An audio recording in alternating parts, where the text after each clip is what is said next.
WISN 12 News political reporter Kent Wainscott investigates the plan to shake up the makeup of state government.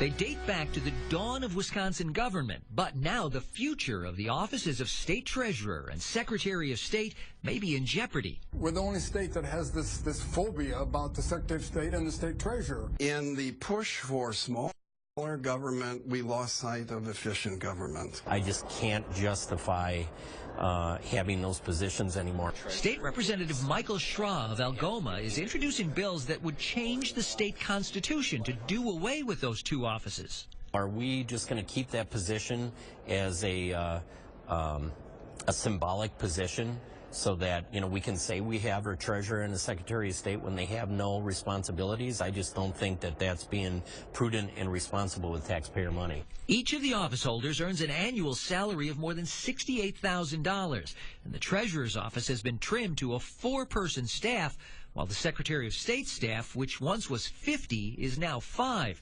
And the offices have been stripped of almost all responsibility. The Secretary of State no longer oversees corporations or publishes bills. And the treasurer has lost control of the unclaimed property program and has moved back into the Capitol from an office space off the grounds. Now the treasurer's office can be found in the basement of the state capitol, but you won't be able to find it here because this floor isn't open to the general public. And the elected office holders now find themselves trying to justify the existence of their jobs. Is there sufficient work to keep this office in business? Sure. I mean, everybody here is very busy. We get lots of mail every day, and my staff works very hard. Your budget's been slashed. Your responsibilities have been cut. What's left?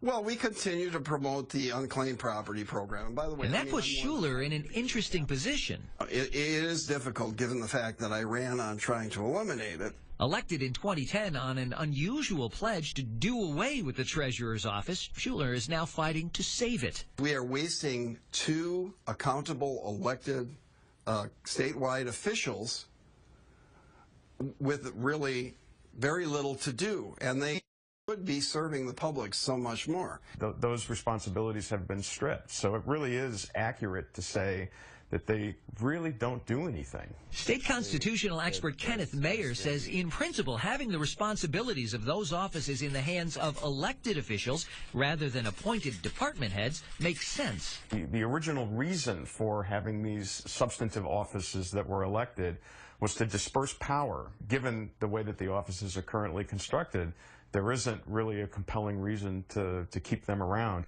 But LaFollette, who has held this job for more than 3 decades, says he'll keep pushing to restore power to this elected office. Why is it so important to you to hang on to this job and to continue to fight that fight?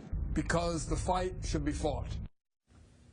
That was Kent Wainscott reporting. The move to eliminate the offices would have to pass 2 consecutive legislative sessions, and then voters would have the